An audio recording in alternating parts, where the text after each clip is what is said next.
Hello 8th class students. The next chapter which we are going to discuss is sound. It is a very easy and very simple chapter. There are very few topics in it which I am going to explain you. First was the videos related to sound which I am going to send you now in the continuation of this week. See, the chapter is very small, but in later on stages you will have a long continuation. So this is the foundation course which you will be getting in sound, so do watch it. Thank you. Hello friends, this video on sound part 13 is brought to you by examfear.com. No more fear from exam. So the next thing that we are going to talk about is the wavelength of a wave. What is wavelength? Now if you look at a wave, you will see that the wave will have an upper portion and a lower portion. So this peak of the wave is termed as the crest. This is called crest. So this is crest. And the valley of the wave is known as trough. So this is the valley of the wave and this is called trough. So any wave is nothing but alternate crests and troughs. So these crests are caused by compression. So if you remember how the particles of the medium, they vibrate. So we saw that there are regions of compressions and rarefactions alternatively. So the compressions region form the crest and the rarefaction region form the trough. So that is how we get this type of a wave. So now what do we mean by wavelength? So wavelength is the distance between two consecutive crests or troughs. So this is the first crest. Which is the next crest? This is the next crest. This is the third crest. Similarly, this was the second trough.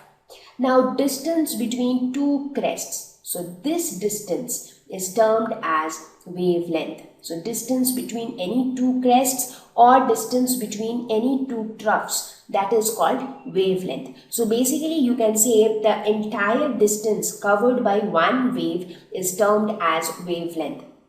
So if you see, each of these are equal intervals. So if you started from 0, so let us say this is time.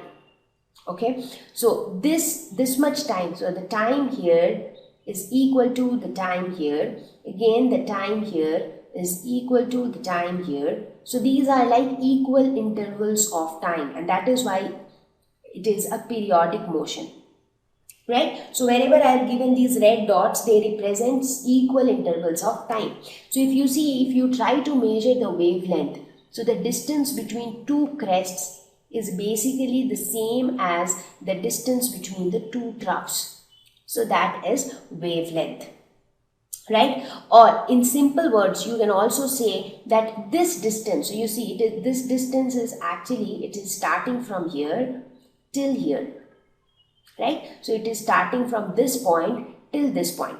Now we can also say, if you increase this to here, if you start the measurement from here, so this side also you will decrease by 1, so you will measure it till here. So you can also say that this entire length is one wavelength, like this distance is one wavelength. So it is up to you how you want to measure one wavelength. So whenever you talk about a wave, either the distance between the two crests or the distance between the two troughs, or just one wave, the distance between the beginning of one wave to the beginning of the next wave. So that is one wavelength. So I hope it is clear what is wavelength. So we normally denote wavelength by lambda. It is denoted by lambda. So let me give you a quick recap because I don't want you to get confused. So let us suppose this is the wave. So one wavelength could be this distance from this point to this point. This is also lambda. This is also lambda. And this is also lambda. So they are all the same distance.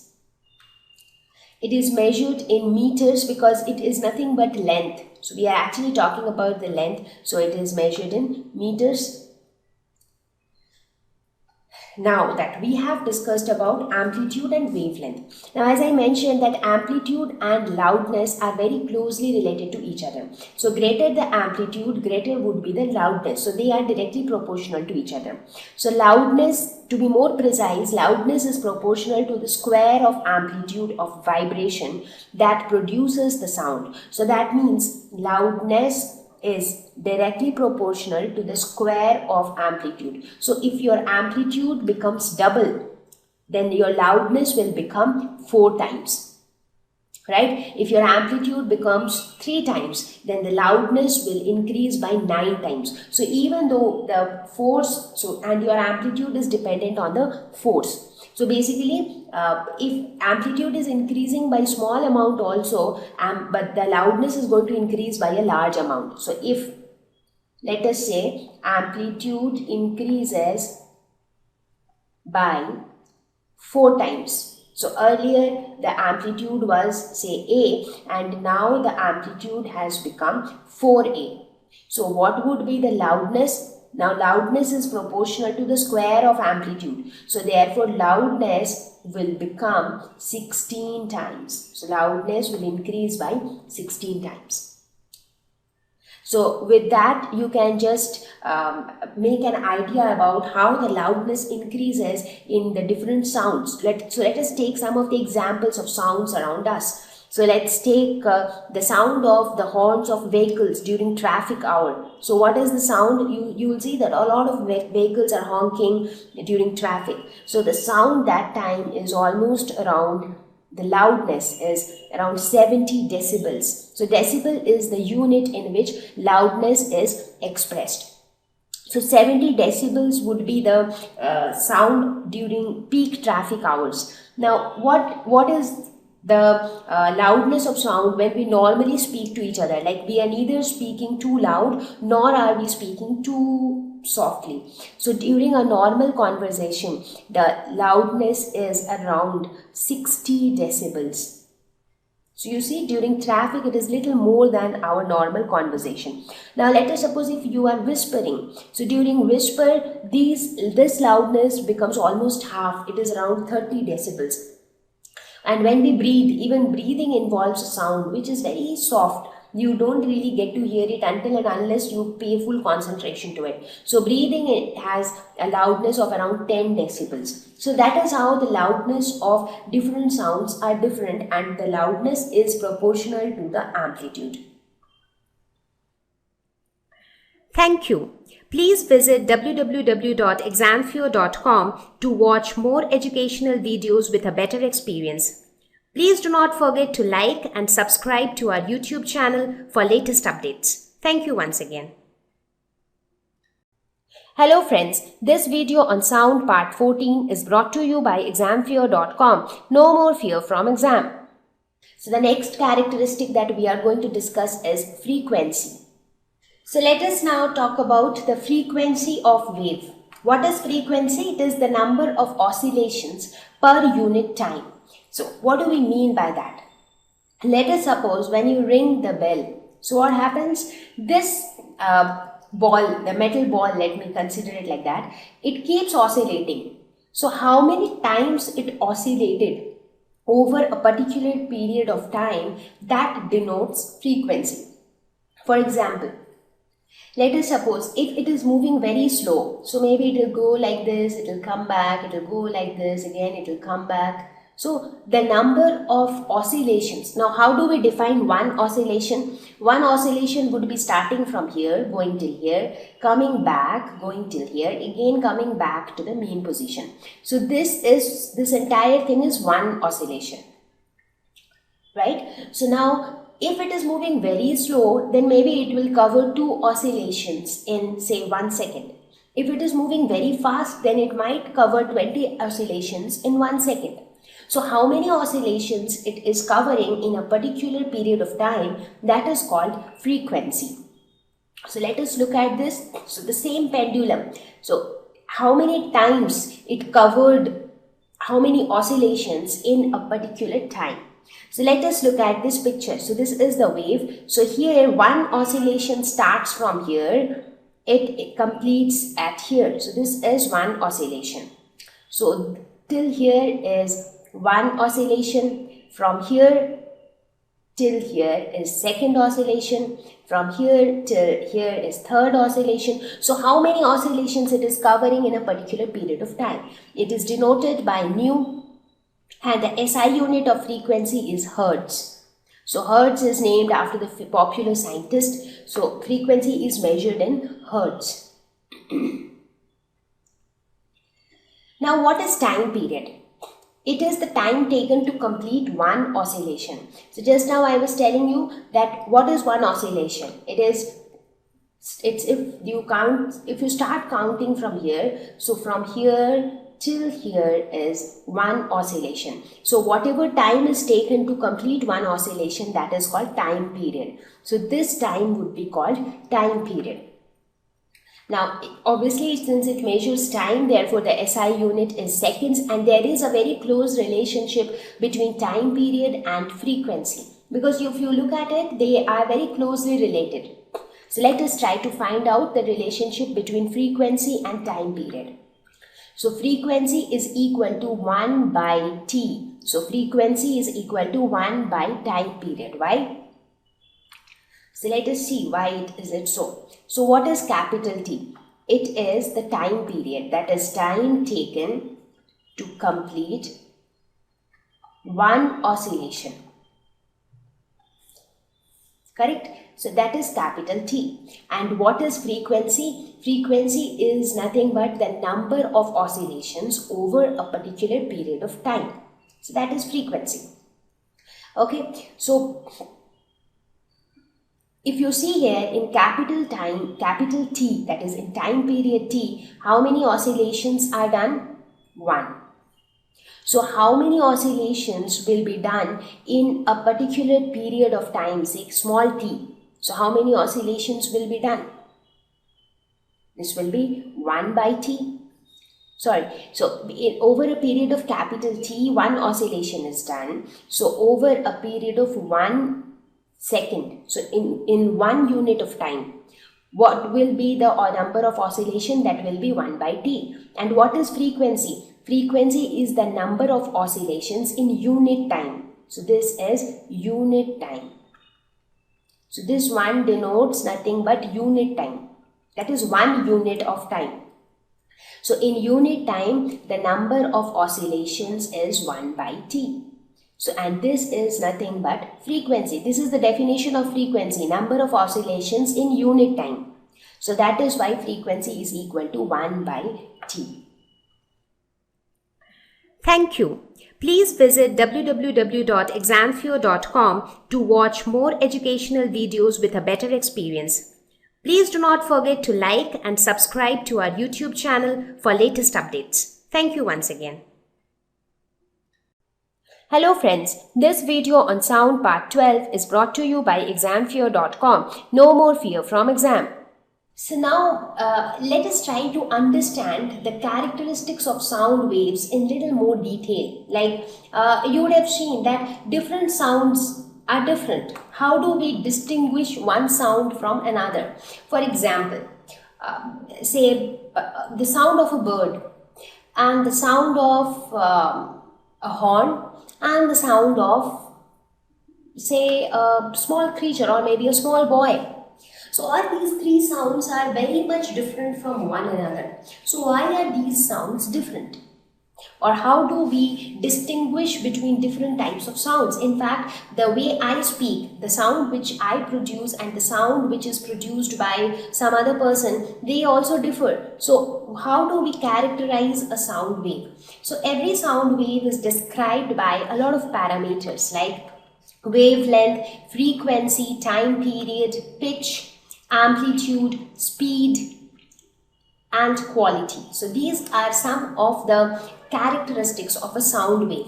Now, whenever we say that two sounds are different, that means those two sounds must be differing from each other in one or more of these characteristics. So now we are going to talk about each of these characteristics of a sound wave. So because of this, you hear different sounds like sound of a guitar and the sound of the horn of a vehicle. They are very much different from each other because Either they vary in wavelength or frequency or time period or pitch. So one of these has to vary between any two different sounds. So now before we talk about each of the characteristics of sound wave, let us quickly recall how exactly the sound waves are formed. I mean, why do we call it a wave? So whenever we say a wave, this is what comes to our mind, right? So how this variation comes into picture? This is how it comes. So if this is the source of sound, this is a source which produces sound, and this is the human ear which is receiving the sound. So in between this, how are these sound waves traveling? In the form of disturbance. So it is like a disturbance which makes the particles of the medium to vibrate. So these blue dots which you see here, they represent nothing but the particles of the medium. So in one of our previous slides, I showed you the animation how the particles vibrate. Now when you look at the overall picture, you will see that in some region the density is very high, in some region the density is quite low. Again there comes a region where the density is high, again the density is low, and so on. So here you have more number of particles, here less number of particles, here more, here less, here more, and so on. So based on this density of particles, this plot can be drawn. So here you see, as the particles density increases, so it increases, it comes down. So these are known as compressions. So these regions are called compressions. Why compressions? Because compress means what? So when you compress a lot of things together, so here you see too many particles are being compressed together. So this is compression. And this region where the particles are like kind of spread, that is called rarefaction.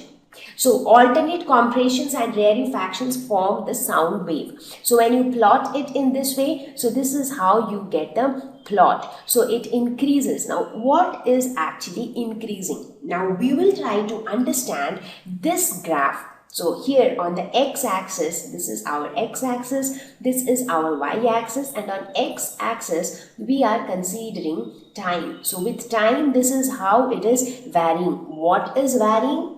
That is nothing but the amplitude. So on the y-axis we consider amplitude. Now you might be curious to know what is amplitude. So that is what we are going to understand now. But you understood, right, that this, how this picture of wave comes into scene. So let's talk about amplitude. Now when we talk about a sound wave, sound is always about how loud or how soft the sound is. For example, if I tap the table very gently, so the sound produced will be very less, right? But if I struck it very hard, then the sound produced will be more. So maybe you'll be able to hear this sound even from outside the room, because the sound is the volume is really high. Right? Now the question is, what determines whether the sound is loud or not? So that is determined by amplitude. So amplitude determines the loudness or softness of sound. So on what factor does it depend? It primarily depends on the force with which the object is made to vibrate. Now as I said just now, if I tap the table, so what am I actually doing? If a sound is being produced, that means when I tap the table, something is vibrating within the table, and that vibration is producing sound. Now if I tap the table very hard, in that case I am applying a greater force. So when I apply a greater force, the vibration is also going to be more and the sound produced will be louder. So let us look at this example. This is your table, and in the first scenario, you very gently tap the table. So what will happen? The sound produced is also going to be very less. So in this case, force applied is less, amplitude is less, therefore loudness is also less. In the second scenario, you tap it extremely hard and fast. In this case, force applied is more, so the sound produced is also more, and therefore the amplitude is more. So loudness of sound is directly proportional to amplitude. Greater the amplitude, greater would be the loudness. So now let us try to understand this in terms of vibration, because whenever we are talking about sound waves, it is caused by vibration. So how is this amplitude associated with vibration? Like if I am applying a greater force, I am saying that the amplitude will be more, and if the amplitude is more, the vibration is going to be more and the sound produced will be more. So how is amplitude associated with the vibratory motion? So this is how the vibratory motion takes place. This is how vibration happens. So when this oscillation happens very fast, that is called a vibration. Okay, so let us try to see what is amplitude as far as this motion is considered. So if you look at it, this is the central position, correct? Now what is happening? It is going to this direction, it is coming back, again it is going to this direction, again it is coming back, again it is going to this direction, and so on. But what is happening in this entire scenario? You see, if this is the center position, from here there is a maximum distance which it travels in either direction. So this maximum distance is known as amplitude. And how does it depend on force? Now let us assume that this pendulum is there in your hand. You have a stone tied to a string. Now when it is at its central position here, and let us suppose it is at rest. Now you apply a force with your hand in this direction, and that is how it starts moving in this direction. Now if you apply a greater force, it will go greater distance on both the directions. If you apply a smaller force, it will go to smaller distance in either direction. So therefore your force applied is directly proportional to amplitude, and as the amplitude increases, your vibration will increase. Now let us suppose in one motion, if the amplitude is very small, in that case maybe this will go only till here, it will come back, it will go here, so only this much vibration. Now if the amplitude is more, in that case maybe it will go till here, come back, again it will go till here. So you see the vibration is more in this case. So this is how vibration and amplitude are related to each other. Now loud sound travels larger distances and vice versa. So as I mentioned before also, so when you tap the table very hard, the sound will be heard over a larger distance. For example, you are tapping the table hard in your study room, but maybe somebody sitting in the living room will also be able to hear the sound. But if you tap it very gently, maybe somebody sitting next to you might not be able to hear it. So if the sound is loud, it travels over larger distance, so therefore people at a distant place can also hear it. So this is amplitude. So let us see what we have learned so far. So when we talk about amplitude, how do we define it? It is the magnitude of maximum disturbance in the medium on either side of mean value. So what is mean value? Mean value is nothing but the mean position. So let us look at it. So this is how the entire slide on amplitude looks like. So when we talk about vibration, so this is one particle and this particle will vibrate in this fashion. So this is how it is going to vibrate. So this is going to be the maximum disturbance on either side of mean value. So this is the mean value, the center point. Mean position is termed as the mean value. So from here, the maximum distance which it travels in either direction, that is amplitude. So this is amplitude, again this is also amplitude, and both will be equal. This is denoted by capital A mostly, and so when you measure the amplitude in terms of graphically, when you try to represent it, so this is how it looks like. So if you talk about a low amplitude, how will it look like? It will look something like this. Now, as this particle vibrates, it moves in this direction. So this represents its mean position. So here if you see, here the amplitude is going to be 0, and let us say this is the maximum distance traveled. So here the amplitude is going to be capital A, and here this is going to be minus A. So basically on the y-axis, on x-axis we are taking time, on y-axis we are taking displacement from the mean position. So if you see at this point, when it is at its mean position, this is 0. Now then it moves in this direction, so the displacement increases to the final value, which is amplitude.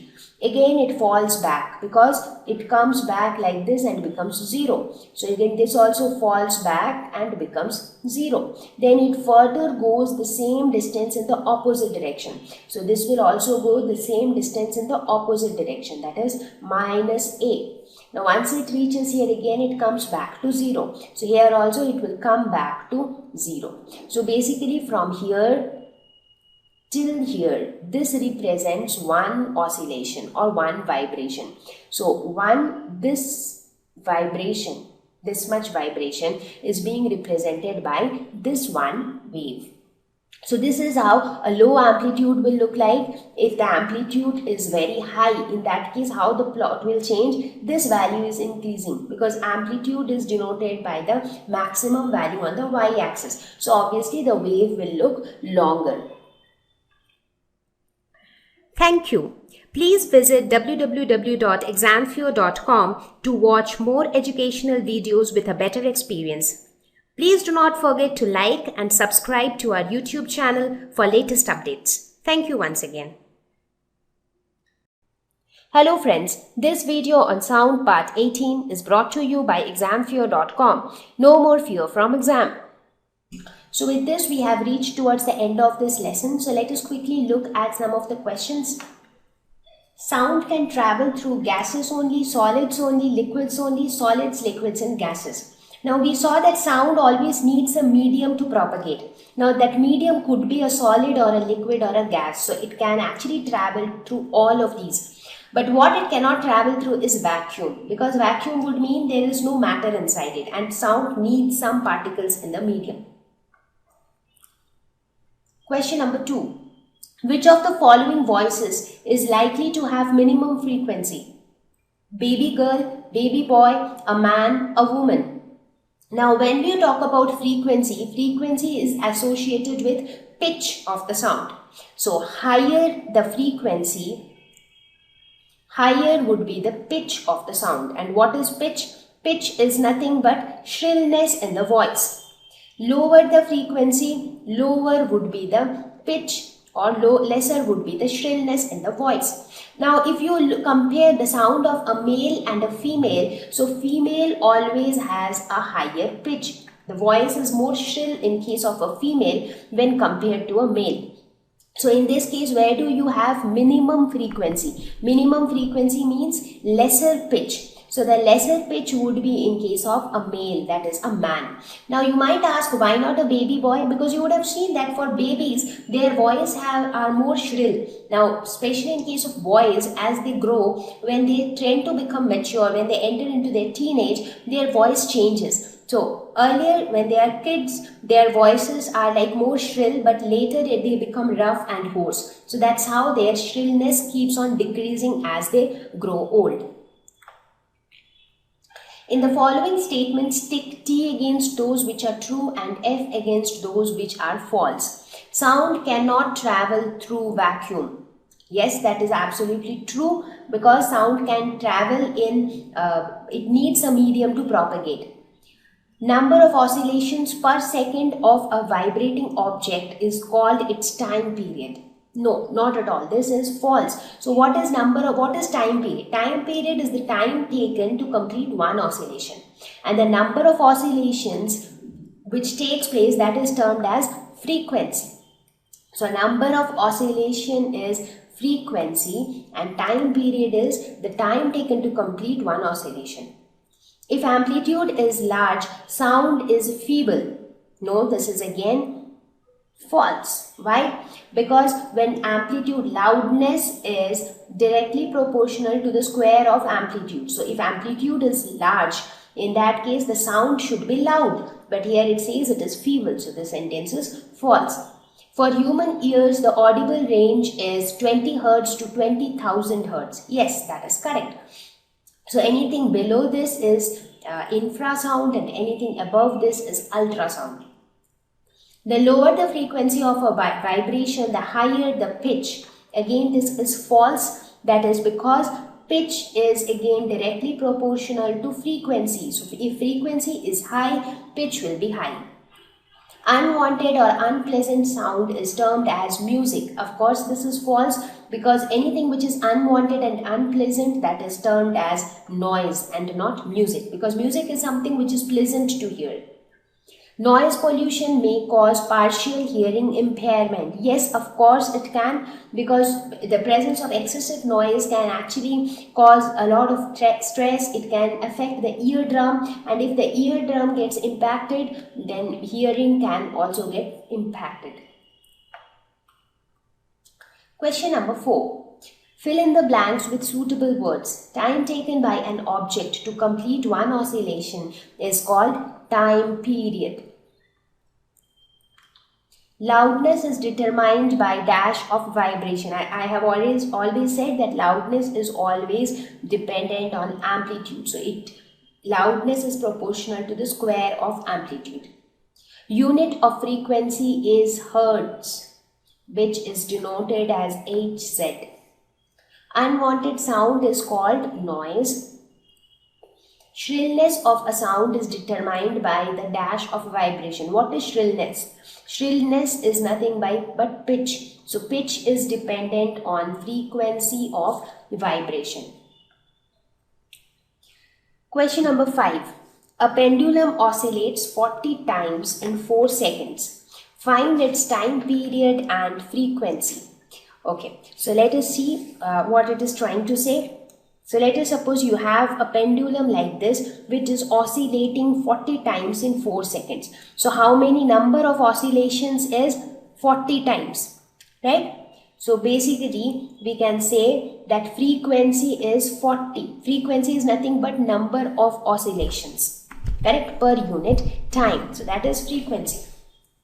So this is frequency, and in how much time it is oscillating 40 times? That is 4 seconds. So we have to find out the time period for one oscillation. So what is time period? Time period is nothing but time taken for one oscillation, right? So for 40 oscillations, so here you can see for 40 oscillations the time taken is 4 seconds. Therefore, for one oscillation the time taken would be 4 by 40 seconds, which is nothing but 0.1 seconds. So 0.1 second is going to be the time period. So time period is equal to 0.1 seconds. So how do you find frequency? Frequency, which we normally denote as nu, is nothing but 1 by t.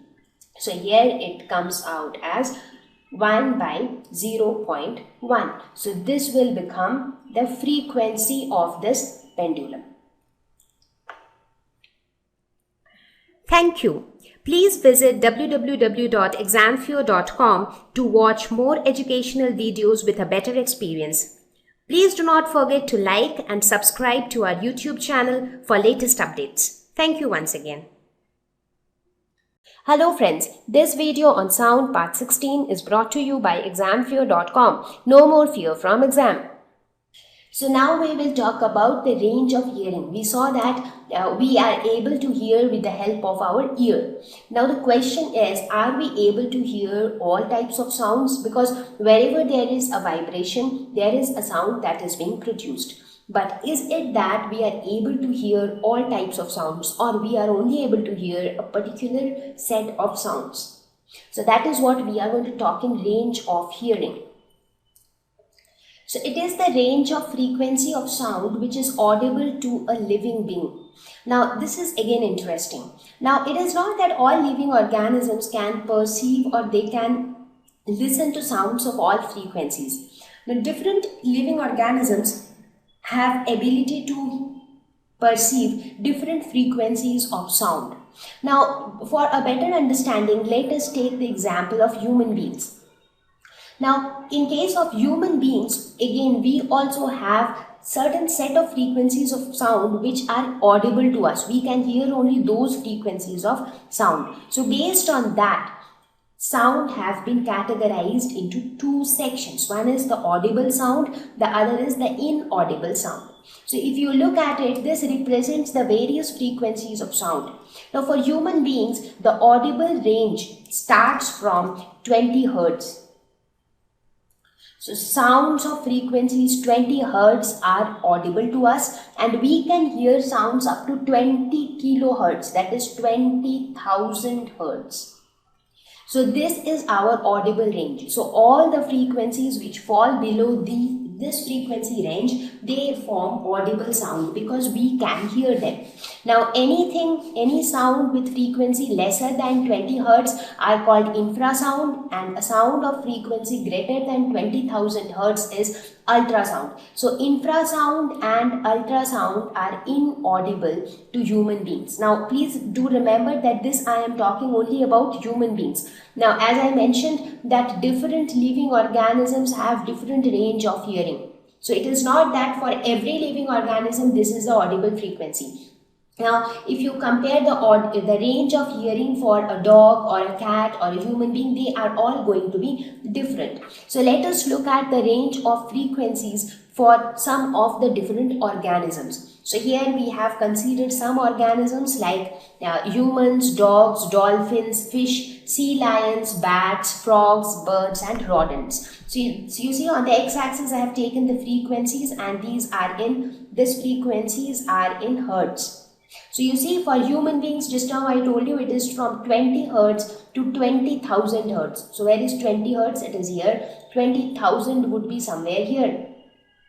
So you see for human beings it starts from 20 hertz to 20,000 hertz.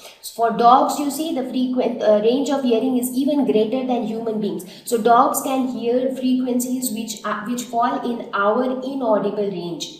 Dolphins and dogs, they almost have same range of hearing. Fishes, again, they have different range of hearing. So you see for different organisms, they have different range of hearing. So whatever sounds we are able to hear, we feel that okay, only those sounds exist. But there are a lot of other sounds which exist which fall in our inaudible range.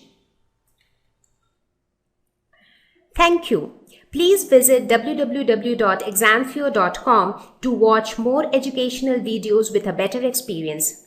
Please do not forget to like and subscribe to our YouTube channel for latest updates. Thank you once again. Hello friends, this video on sound part 17 is brought to you by examfear.com. No more fear from exam. So now that we are talking about sound, a very common word that comes to picture is noise, because noise is something which is also a sound, but we often use this term for undesirable situations. So what is noise? It is nothing but undesired high level of sound. So when the sound is like very high, of very high volume, at the same time it is not very pleasant to hear. So that is termed as noise. So some of the examples of noise are shown on the screen. For example, unnecessary honking of vehicles on the road. So do you think that, let's suppose, just consider two scenarios. In the first scenario, you are sitting inside your car and you are enjoying a music which is being played inside your car. So in that case, how will you feel? You will feel happy and pleasant and nice. In the second scenario, you are again inside your car, but this time there is no music being played in your car, or even if some music is being played in your car, you are constantly being honked by the vehicles which is present around you. So will you enjoy the honking of the vehicles? Not really. So those kind of sound which is not desirable, they tend to irritate you. They tend to make you feel frustrated. So these types of undesired sound is termed as noise. Now there are other examples. For example, say the bursting of crackers. So when you burst crackers, a very large volume of sound is produced, and that is also undesired to some extent. The sound of the aeroplanes while taking off, that is also a very high volume of sound. The band sound when during marriages or other functions, you will often see that a big crowd of people, they tend to play too loud music. Music is again something which is also a sound, but that is pleasant to our ears. But sometimes music can also become a noise. For example, in many of the discotheques or nightclubs, you would have seen that they play music in a very large volume. Now that feels enjoying only up to a certain period of time, but after that they might damage your ears as well. So these kind of sound becomes noise, and there are many harmful effects associated with noise. Let us look at some of them. They can cause permanent hearing loss. Because as I said, that we are able to hear stuffs because of our ear, and which is the most important part inside our ear, it is the eardrum. So now if you are exposed to very loud sound for a very long period of time, there are chances of the eardrum getting damaged, which can lead to hearing loss.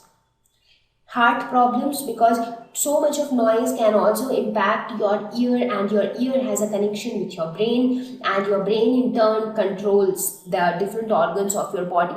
So extreme noise can make you feel restless, which in turn can cause several problems. Noise can also cause sleeplessness. Now, when you have such a loud music being played in your surrounding, do you think that you'll be able to get a peaceful sleep? Sometimes you are not able to sleep at all, and lack of sleep can make you feel inactive. It can actually affect the metabolism of your body, and it can affect your health. Stress. Now, let us suppose you are not feeling well. Maybe you are down with fever, or you got a cold or a sore throat or something of that sort. And on top of that, your locality is full of unnecessary noise, like maybe the noise of traffic, or the noise of a construction going nearby your house, or maybe the noise from a nightclub. So these kind of noise will make you feel all the more stressed. Now, when your stress level increases, the overall functioning of the body gets adversely affected.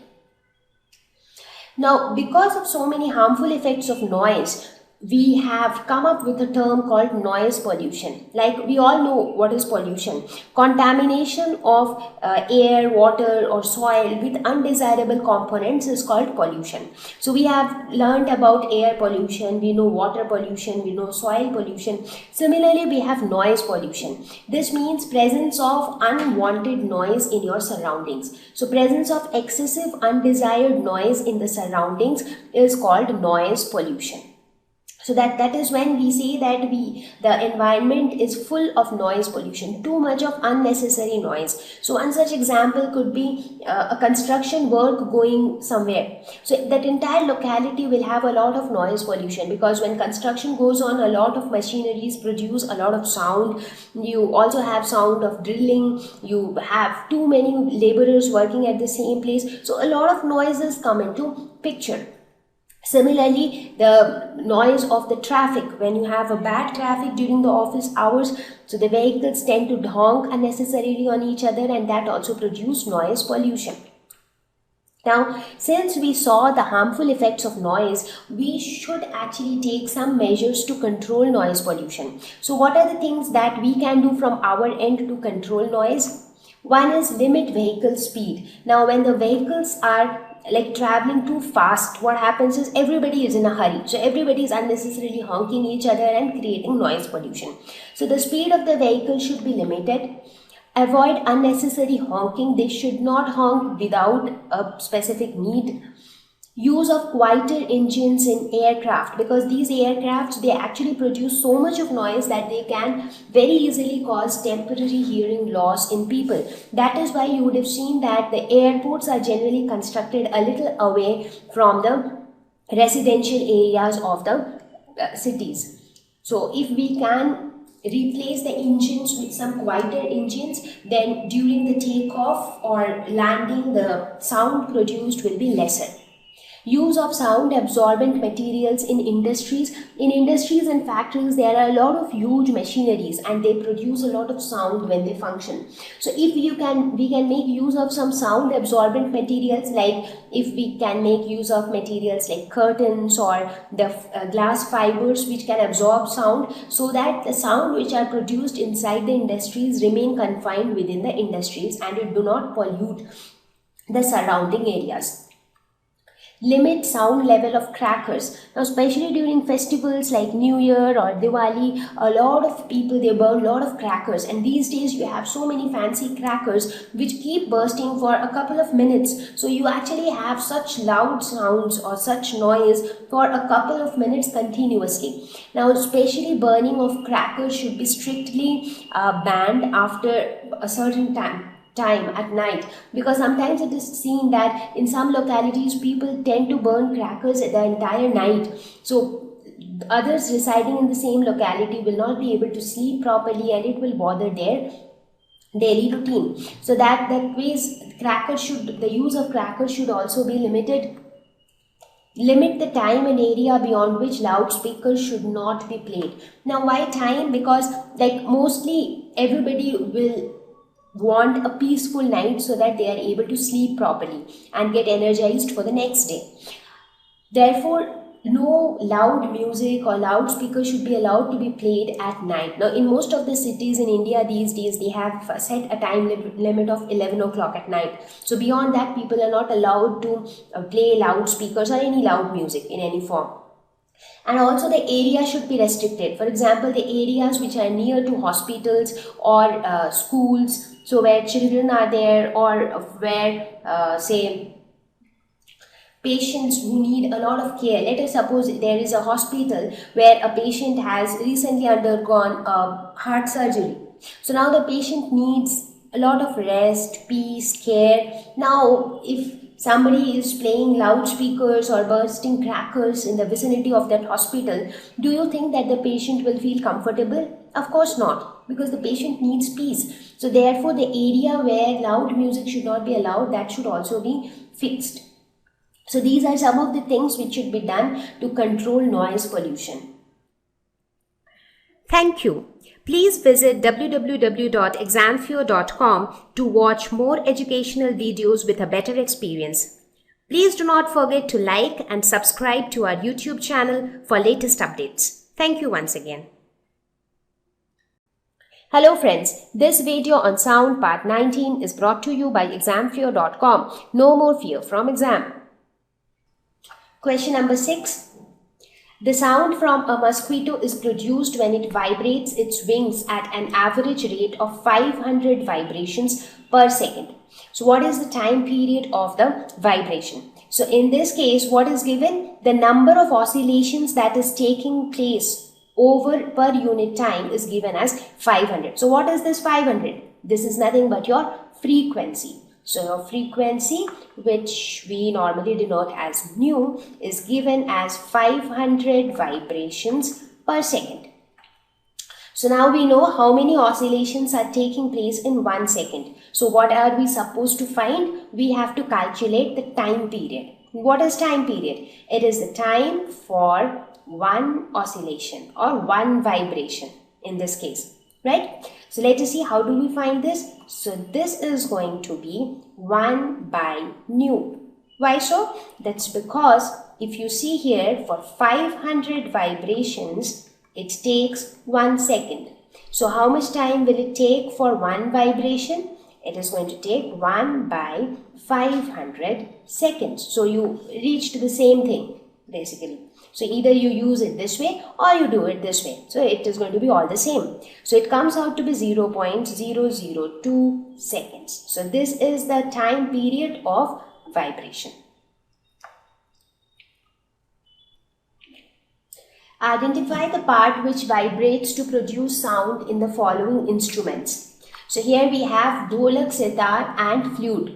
Now, as I have mentioned before, also in case of dholak, we have this membrane, which is a stretched membrane, and whenever a person beats on this membrane, it vibrates and produces sound. So the stretched membrane is the vibrating part in a dholak. Now what about the sitar? In sitar we have the stretched strings, and these strings, when they are plucked, they vibrate and they produce sound. Now, and in case of flute, it is nothing but a hollow pipe actually, but you have holes on the body of the instrument. So when you blow air through these holes, the air column inside starts vibrating, and due to the vibration of the air column, so air column vibrates inside, and this vibration produces sound. Question number 8. What is the difference between noise and music? Can music become noise sometimes? Yes, of course, that is possible. So anything that is pleasant to hear, that is music, and anything which is undesired and unpleasant is noise. Look at these examples. Unnecessary honking of vehicles on the road is of course noise. The sound produced by bursting of crackers is again noise. When In fact, your music can also turn into a noise when it is played at extremely high volumes. Like even if you go to a discotheque or a nightclub, maybe for the first couple of minutes or the first couple of hours, you might enjoy the loud music. But after that, in many people, it causes headache. Some of them feel restlessness. Some of them do not feel irritated with that loud music. So music can also become noise if it is played at extremely large volume for a very long period of time. Question number 9. Your parents are going to buy a house. They have been offered one on the roadside and another 3 lanes away from the roadside. Which house would you suggest your parents should buy? Explain your answer. So now look at how the houses would be on the roadside. So the road will be full of vehicles, and most of the time you will be able to hear the honking of vehicles. So if your house is on the roadside, you are more exposed to noise pollution. Therefore, the house which is 3 lanes away would be preferred, because here there is less noise pollution. So you can lead a peaceful life in this house. Question number 10. Sketch larynx and explain its function in your own words. So where is larynx located? It is located on the upper part of the trachea. So as you can see here, this is larynx. It is called the voice box because it is responsible for production of voice. And how it produces voice? With the help of the vocal cords which is present inside the larynx. So there are 2 true vocal cords which are present, and a gap created between the 2 vocal cords allow passage of air. So here you can see these are the 2 vocal cords, the blue colored structures which you see here. Now when they open, they allow air to pass through this into the trachea. So this is how the scenario is when we breathe. But when we speak, air is forced into the small gap by lungs. So here you see that time they almost tend to close. So the opening has decreased. So here, through this small gap, air is forced to pass. The vocal cords will vibrate, and these vibration of the vocal cords will produce sound. So vibration of vocal cords produces sound. Question number 11. Lightning and thunder take place in the sky at the same time and at the same distance from us. Lightning is seen earlier and thunder is heard later. Can you explain? Now, you would have seen it is a very common phenomenon which I'm sure all of you would have come across. Now, when it rains heavily, you would have seen that the lightning is seen first, and only after that you hear the sound of thunder. That's because both light and sound are waves, and they need medium for their propagation. Now, light travels faster than sound. If you compare the speed of light and sound, there is a huge difference. The speed of sound is around 330 meters per second through air, whereas the speed of light is around 3 into 10 to the power 8 meters per second. So there is a huge difference between the speeds of the two. Now, since the speed of light is more, so light wins the race. So light reaches the destination before, and we are able to see the lightning before, followed by the sound of the thunder. So with this, we have reached towards the end of this lesson, and I hope that this lesson on sound would have helped you to gain an understanding on the basics. Please focus on the concepts, and then see you all in the next lesson. Thank you. Please visit www.examfear.com to watch more educational videos with a better experience. Please do not forget to like and subscribe to our YouTube channel for latest updates. Thank you once again.